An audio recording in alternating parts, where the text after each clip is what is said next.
Hello everyone, संकलन में आप लोगों का बहुत बहुत स्वागत है। और हम देख रहे थे एनसीईआरटी बुक, और ये है अपनी क्लास 7 की। क्लास 7 की है, बुक का नाम है हमारा पर्यावरण, और ये अपने इंडिया ज्योग्राफी के अपन अंतर्गत पढ़ रहे हैं। इसमें आज अपन पढ़ेंगे चैप्टर नंबर 9, जिसका नाम है रेगिस्तान में जीवन। यानी रेगिस्तान में किस प्रकार से लोग अपना जीवन यापन करते हैं, वहाँ पर वनस्पति कैसी पाई जाती है, जीव जंतु कैसे पाए जाते हैं, फसलें कैसी होती हैं, और जो अपना लोग है वो अपनी आवश्यकताओं की पूर्ति कैसे करते हैं या किस प्रकार करते हैं, वो सब अपन अभी इस क्लास में पढ़ेंगे। तो इसमें बताया गया है कि जैसा कि आप अध्याय 5 में पढ़ चुके हैं कि पेड़ पौधे, पशुओं और मनुष्यों के लिए जल ही जीवन है।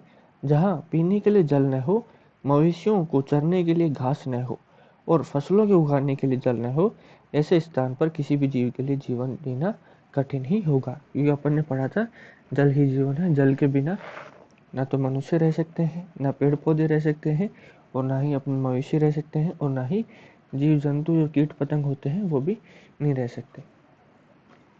अब हम विश्व के उन स्थानों के बारे में पढ़ेंगे जहां लोग अत्यधिक कष्टकारी तापमान में भी जीना सीख चुके हैं। इनमें से कुछ स्थान आग की तरह गर्म होते हैं, तो कुछ बर्फ की तरह ठंडे होते हैं। ये विश्व के रेगिस्तान क्षेत्र हैं। इन क्षेत्रों में कम वर्षा होती है, विरल वनस्पति यानी बहुत ही कम वनस्पति पाई जाती है, और चरम तापमान, बहुत अधिक तापमान होता है।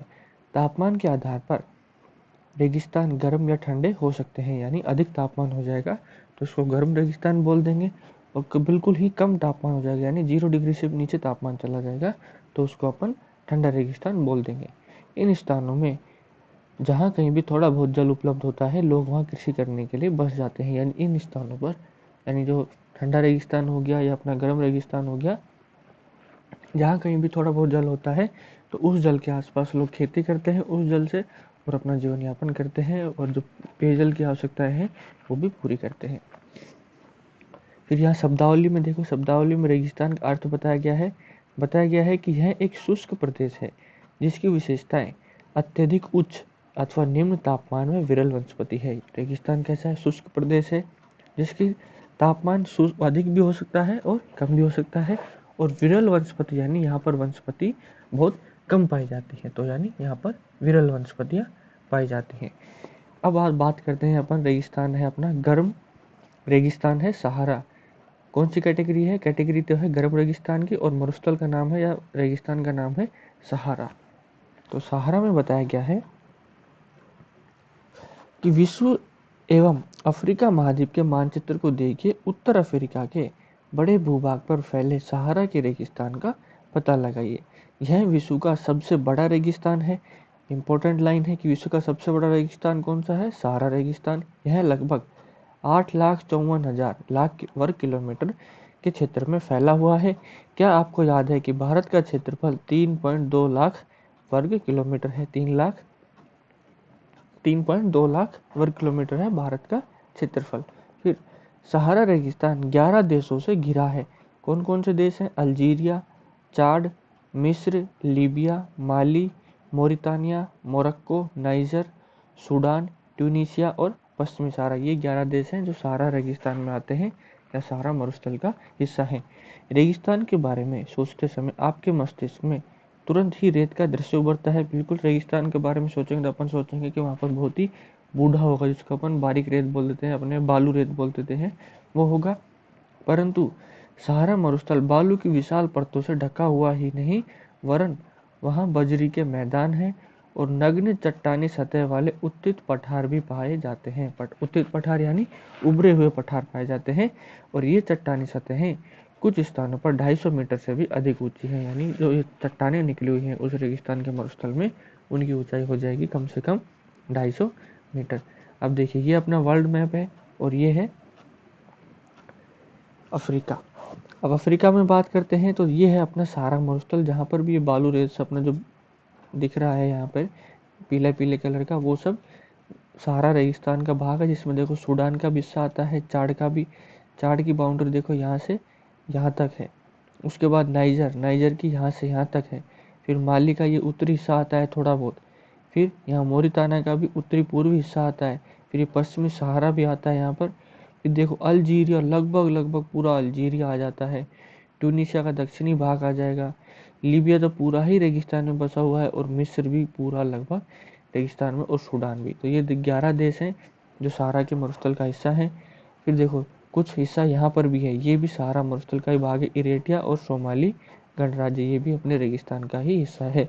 और ये देखो ये कर्क रेखा है, ये अपना एशिया महाद्वीप आ जाएगा यहाँ पर, ये भूमध्य सागर है, ये अटलांटिक महासागर है। अटलांटिक महासागर की आकृति अंग्रेजी के अक्षर एस प्रकार की है।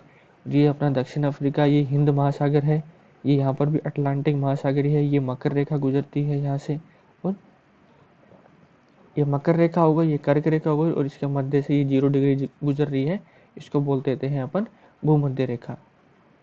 ये भूमध्य रेखा या विषुवत रेखा, इस 0 डिग्री वाली लाइन को बोल देते हैं। तो देखो यहाँ पर अपन ने पिछली बार पढ़ा था, ठीक है, यहाँ से नील नदी भी बहती है।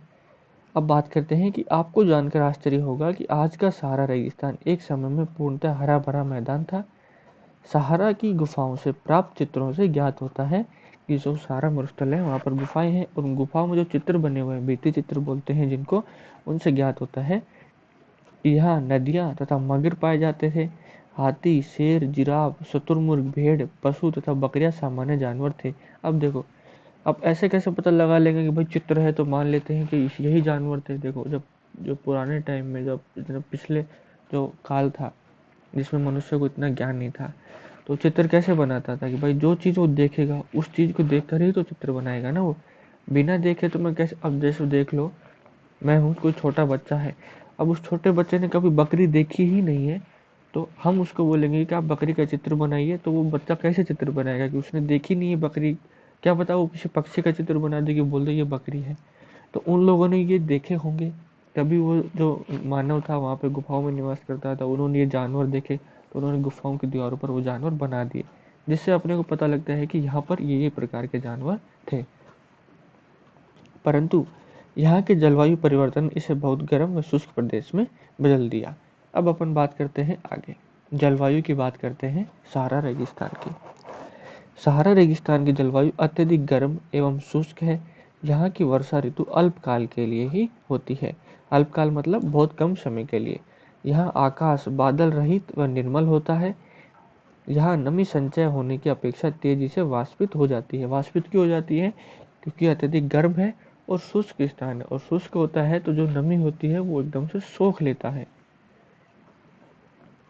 दिन अविश्वसनीय रूप से गर्म होते हैं और दिन के समय 50 डिग्री तापमान सेल्सियस से ऊपर पहुंच जाता है। यानी दिन के समय का या दिन के समय का जो टेम्परेचर बताया गया है वो बताया गया है कि 50 डिग्री सेल्सियस से ऊपर चला जाता है, जिससे रेत व नग्न चट्टानें अत्यधिक गर्म हो जाती हैं। इनके तापमान का विकिरण होने से चारों तरफ सब कुछ गर्म हो जाता है। रातें अत्यधिक ठंडी होती हैं तथा तापमान गिरकर हिमांक बिंदु लगभग 0 डिग्री सेल्सियस तक पहुंच जाता है। यानी एक बात आपने नोटिस की होगी कि रेगिस्तान में दिन होता है वो बहुत गर्म होता है, और जो रात होती है वो बहुत ही ठंडी होती है। किस प्रकार से, क्यों होती है? क्योंकि वहाँ पर वनस्पति का अभाव है। वनस्पति का अभाव होने की वजह से जो वहाँ का मौसम है वो एकदम साफ रहता है, तो उस पर जो दिन और रात का जो फर्क होता है वो डायरेक्टली पड़ता है। यानी जैसे अपने यहाँ पर पेड़ पौधे हैं तो नमी को बरकरार रखते हैं, धूप नहीं आने देते, छाया रहती है। लेकिन वहाँ वनस्पति रहित क्षेत्र होने की वजह से दिन में तो बहुत अधिक धूप होती है, और फिर रात में जो रात हो जाती है, फिर थोड़ी सी जो शीत लहर सी चलती है रात में, उसकी वजह से वहाँ पर बहुत ही अधिक से ठंड पड़ने लग जाती है। अब देखते हैं कि सहारा के अल जजिया क्षेत्र में जो त्रिपोली लीबिया के दक्षिणी भाग में स्थित है, यहाँ का सबसे अधिक तापमान 1922 में 57.7 डिग्री सेल्सियस दर्ज किया गया था। यानी सर्वाधिक तापमान कितना पहुंच चुका है? 57.7 डिग्री सेल्सियस। अब जलवायु की बात हो गई, अब अपन बात करते हैं वनस्पति जात और प्राणी जात की। यानी कौन कौन सी वनस्पतियां पाई जाती हैं और कौन कौन से प्राणी या जो पशु पक्षी हैं वो पाए जाते हैं। सहारा रेगिस्तान की वनस्पतियों में कैक्टस, खजूर के पेड़ व एकेशिया पाए जाते हैं। कौन कौन से हैं? कैक्टस, खजूर के पेड़ और एकेशिया। और यहाँ कुछ स्थानों पर मरुद्यान, खजूर के पेड़ों से घिरे हरित द्वीप भी पाए जाते हैं। अब बात करते हैं कि ऊंट, लकड़बग्गा, सियार, लोमड़ी, बिच्छू, सांपों की विभिन्न जातियां एवं छिपकलियां यहाँ के प्रमुख जीव जंतु हैं। कौन कौन से हैं? ऊंट, ऊंट तो भाई रेगिस्तान का जहाज बोलते हैं जिसको, जो रेगिस्तान में ही चल सकता है। फिर लकड़बग्घा हो गया, सियार, लोमड़ी, बिच्छू भी रेगिस्तान में पाए जाते हैं और सांपों की बहुत सी प्रजातियां भी रेगिस्तान में पाई जाती है। फिर देखो यह बताया गया है कि आप जानते हैं कि वैज्ञानिकों को तो यहाँ से मछलियों के कंकाल भी मिले हैं। यानी जो सहारा रेगिस्तान है यहाँ से वैज्ञानिकों को जो मछलियां हैं उनके कंकाल भी मिले हैं, क्योंकि एक समय में जो सहारा मरुस्थल था ये एक जो अपना होता है महासागर का ही हिस्सा था। धीरे धीरे वो भूमि ऊपर उठ गई और वो जो महासागर का जल था या जो पानी था वो वहां से विस्थापित होकर दूसरी जगह चला गया और जिसकी वजह से यहाँ पर मरुस्थल का विकास हो गया जलवायु परिवर्तन के कारण। अब अपन बात करते हैं लोगों की कि यहाँ पे लोग कैसे रहते हैं। सहारा रेगिस्तान की कष्टकारी जलवायु में भी विभिन्न समुदायों के लोग निवास करते हैं जो भिन्न भिन्न क्रियाकलापों में भाग लेते हैं। इनमें बेदुइन व तुआरेग भी शामिल हैं। चलवासी जनजाति के ये लोग कौन सी जनजातियां पाई जाती हैं? देखो दो जनजातियां पाई जाती हैं मेनली सहारा रेगिस्तान में। सबसे पहले हो जाएगी बेदुइन और दूसरी हो जाएगी तुआरेग। एग्जाम में क्वेश्चन कैसे बनेगा कि सहारा मरुस्थल में पाए जाने वाले जनजातियों के नाम बताइए, निम्नलिखित में से कौन सी जनजाति सहारा के जो मरुस्थल है या रेगिस्तान है वहां पर पाई जाती है? तो बेदुइन और तुआरेग। अब ये चलवासी जनजाति के लोग हैं जो बकरी, भेड़, ऊंट व घोड़े जैसे पशुधन को पालते हैं। इन पशुओं से इन लोगों को दूध मिलता है। इनकी खाल से ये पेटी, जूते और पानी की बोतलें बनाने के लिए चमड़े का प्रयोग करते हैं। यानी जो इनकी खाल होती है, जो पशु मर जाते हैं फिर उनके पशुओं की मरी हुई खाल से, यानी जो मर जाते हैं उनकी खाल से जूते बनाते हैं, पानी की बोतलें बनाते हैं, पेटी बनाते हैं और भी कुछ सामान बनाते हैं। तथा पशुओं के बालों का उपयोग चटाई, कालीन, कपड़े व कंबल बनाने के लिए किया जाता है। धूल भरी आंधियों व गर्म वायु से बचने के ये लोग भारी वस्त्र पहनते हैं। यानी धूल भरी आंधी और गर्म वायु से बचने के ये लोग भारी वस्त्र पहनते हैं। सहारा में मरुद्यान और मिस्र में नील घाटी लोगों को निवास में मदद करती है। नील कौन सी है? जो नील नदी वाली घाटी है। यहाँ जल की उपलब्धता होने से लोग खजूर के पेड़ लगाते हैं। यहाँ चावल, गेहूं, जौ एवं सेम जैसी फसलें भी उगाई जाती हैं। देखो मरुस्थल में चावल उग रहा है यानी वहां पर पानी बहुत ही अच्छा मिलता है। मिस्र में उगाई जाने वाली कपास पूरे विश्व में प्रसिद्ध है। तेल की खोज संपूर्ण विश्व में अत्यधिक मांग वाले इस उत्पाद का अल्जीरिया, लीबिया व मिस्र में होने के कारण सहारा रेगिस्तान में तेजी से परिवर्तन हो रहा है। यानी जो रेगिस्तान है वहाँ पर तेल की खोज हुई है, तेल के भंडार मिले हैं। अब तेल के भंडार मिलने की वजह से जो वहाँ पर विकास हो रहा है यानी डेवलपमेंट हो रहा है वो बहुत ही तेजी से होने लगा है। इस क्षेत्र में प्राप्त अन्य महत्वपूर्ण खनिजों में लोहा है, फास्फोरस भी है, मैग्नीज और यूरेनियम भी सम्मिलित है। फिर सहारा की सांस्कृतिक जीवन शैली में भी परिवर्तन आ रहा है। आज यहाँ मस्जिदों से ऊंचे कांच की खिड़कियों वाले भवन हैं तथा ऊंटों के प्राचीन मार्ग के स्थान पर सुपर महामार्ग बन गए, यानी सुपर फास्ट हाईवेज बोलते हैं अपन जिनको, एक्सप्रेस वे बोलते हैं, वो बन गए हैं। नमक के व्यापार में ऊंटों का स्थान ट्रक ले रहे हैं। तुआरेग लोग विदेशी पर्यटकों के लिए मार्गदर्शक का काम कर रहे हैं। जो चलवासी जनजाति थी तुआरेग, वो पहले तो अपना वहाँ पे लोग खेती करते थे, शिकार करते थे और जो पशु हो जाते उनके चमड़े से अपनी आवश्यकताओं की पूर्ति करते थे। आज के टाइम में वो लोग जो पर्यटक आते हैं उनके मार्गदर्शक बन गए, यानी उनको अलग अलग जगह घुमाने लेके जाते हैं। आज अनेक चलवासी जनजाति के लोग शहरी जीवन की ओर जा रहे हैं जहाँ वे तेल व गैस के कार्यों में नौकरी ढूंढते हैं। अब देखो यहाँ पे एक बताया गया है कि जब रेत को पवन उड़ा ले जाती है तो वहाँ गर्त बन जाती है। यानी जब रेत एक जगह से पवन उड़ा ले जाएगी दूसरी जगह तो जहाँ से उड़ के गई है वहाँ पे गड्ढा बन जाएगा और जहाँ गर्त में भूमिगत जल सतह पर आ जाता है वहाँ मरुद्यान बनते हैं। यानी फिर वो गड्ढे बन जाता है ना, उस गड्ढे में जो भूमिगत जल होता है वो सतह पर आ जाता है और उस सतह पर एक झील का सा निर्माण हो जाता है और उस जगह वहाँ पर मरुद्यान विकसित हो जाते हैं। ये क्षेत्र उपजाऊ होते हैं, लोग इनके आसपास निवास करते हैं, खजूर के पेड़ तथा अन्य फसलें भी उगाते हैं। कभी कभी यह मरुद्यान असामान्य रूप से बड़ा भी हो जाता है। मोरक्को में टैफिलालेट मरुद्यान ऐसा ही एक विशाल मरुद्यान है जो 13,000 वर्ग किलोमीटर क्षेत्र में फैला हुआ है। मोरक्को में कौन सा है? टैफिलालेट मरुद्यान, जो 13,000 वर्ग किलोमीटर में फैला हुआ है। अब आगे बात करते हैं, ये तो अपन ने बात कर ली गर्म रेगिस्तान। अब ठंडे रेगिस्तान की बात करें तो जम्मू व कश्मीर के पूर्व में वृहद हिमालय में स्थित लद्दाख एक ठंडा रेगिस्तान है। ठंडा रेगिस्तान कौन सा अपने भारत में? लद्दाख। गर्म रेगिस्तान हो गया थार का मरुस्थल जो राजस्थान में है। अब लद्दाख शब्द दो शब्दों से बना है, ला। ला का अर्थ होता है पर्वतीय दर्रा तथा दाख का अर्थ होता है देश। इसके उत्तर में काराकोरम पर्वत श्रेणियां व दक्षिण में जास्कर पर्वत स्थित है। लद्दाख से होकर अनेक नदियां बहती हैं, जिनमें सिंधु नदी प्रमुख है। ये नदियां गहरी घाटियों व महाखंड यानी गोर्ज का निर्माण करती हैं। लद्दाख में अनेक हिमानियां जैसे गैंगरी हिमानी। अब देखो यहाँ पर पृथ्वी के सबसे ठंडे स्थानों में से एक द्रास लद्दाख में स्थित है। यानी पृथ्वी के सबसे ठंडे जो स्थान है उनमें से एक है द्रास नामक जगह। और वो द्रास नामक जगह कहाँ पर है? लद्दाख में स्थित है। और लद्दाख अपने कहाँ पर है? भारत में स्थित है, जम्मू कश्मीर में। अब बात करें कि लद्दाख की ऊंचाई कारगिल में लगभग 3,000 मीटर से लेकर काराकोरम में 8,000 मीटर से भी अधिक पाई जाती है। अधिक ऊंचाई के कारण यहाँ की जलवायु अत्यधिक शीतल और शुष्क होती है। इस ऊंचाई पर वायु परत पतली होती है, जिससे सूर्य की गर्मी की अत्यधिक तीव्रता महसूस होती है। ग्रीष्म ऋतु में दिन का तापमान 0 डिग्री सेल्सियस से कुछ ही अधिक होता है। यानी देखो, जब गर्मी चलती है अपने यहाँ, जो मध्य भारत हो गया या फिर पश्चिमी भारत हो गया, यहाँ पर गर्मियों के टाइम में टेम्परेचर 45 47 कभी कभी तो 50 डिग्री सेल्सियस तक तो पहुँच जाता है। लेकिन जो अपना लद्दाख है वहाँ पर ग्रीष्म ऋतु में तापमान 0 डिग्री से कुछ ऊपर ही पहुँचता है, जितना तापमान अपने यहाँ पे सर्दियों में होता है। एवं रात में तापमान 0 से -30 डिग्री सेल्सियस नीचे चला जाता है। शीत ऋतु में यह बर्फीला ठंडा हो जाता है। तापमान लगभग हर समय -40 डिग्री सेल्सियस से नीचे ही रहता है। क्योंकि यह हिमालय के वृष्टि छाया क्षेत्र में स्थित है, अतः यहाँ वर्षा बहुत ही कम होती है। वृष्टि छाया क्षेत्र का मतलब है कि दूसरी तरफ स्थित है, यानी यहाँ पर मानसून नहीं पहुँच पाता। ये देखो, ये है लद्दाख श्रेणी, यह है जास्कर श्रेणी। ये देखो, ये नीचे अपनी जास्कर श्रेणी है यहाँ पर।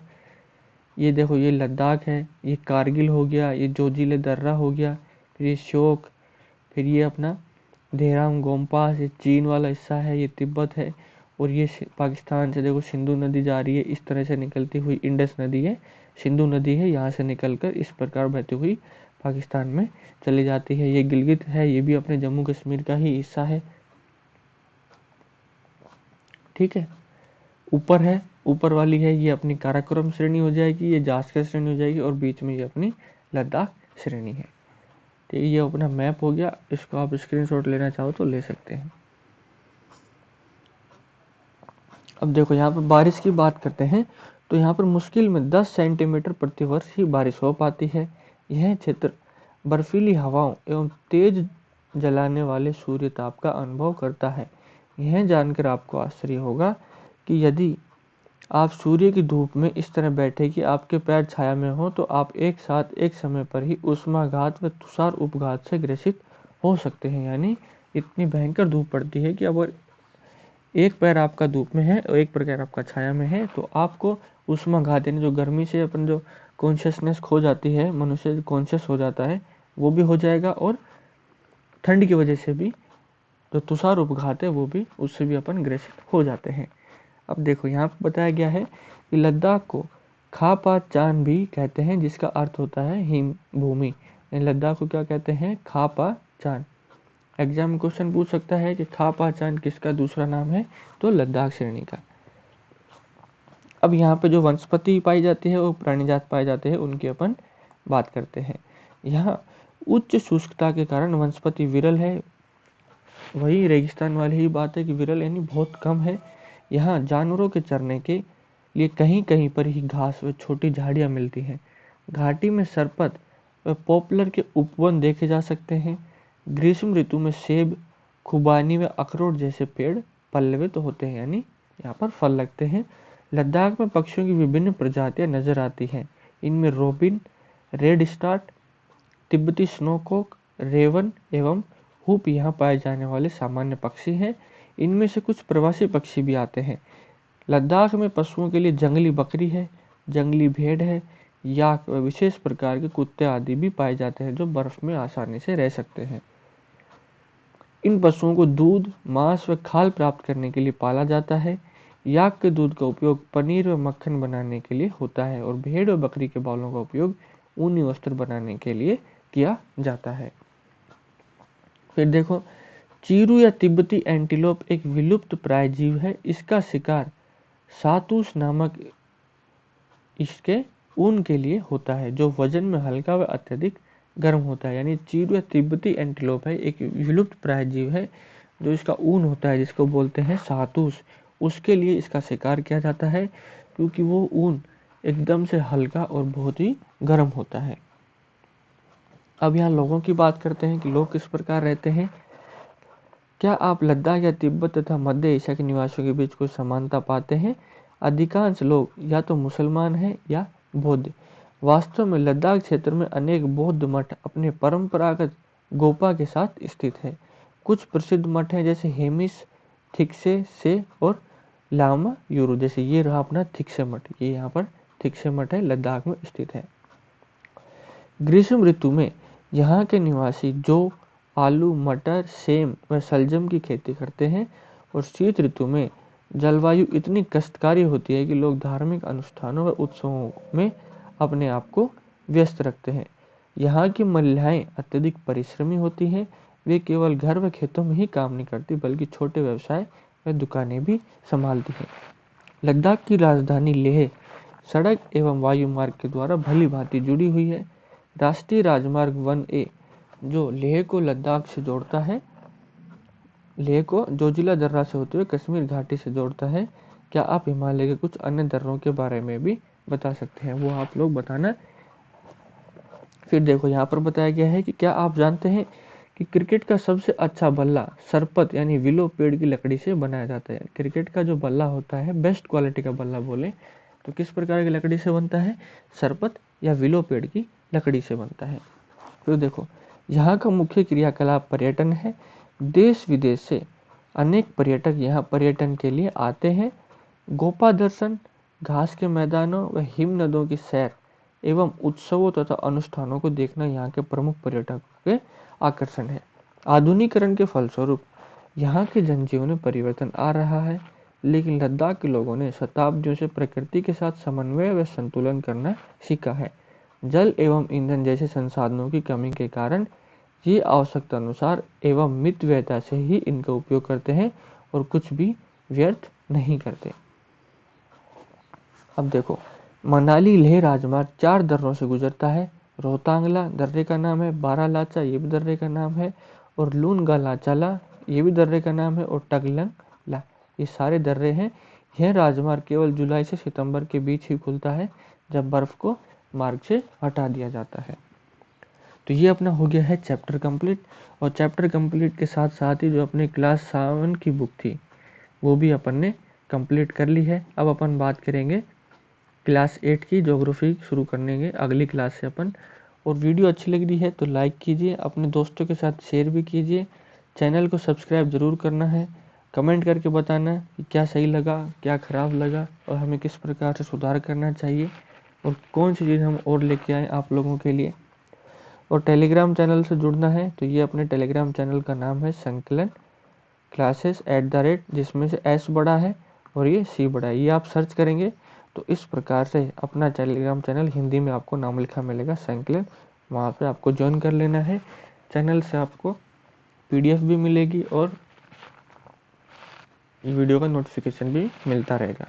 तो वीडियो अच्छी लग रही है तो आप लोगों का देखने के लिए धन्यवाद। मिलते हैं किसी ऐसे ही नेक्स्ट वीडियो में। Thank you very much.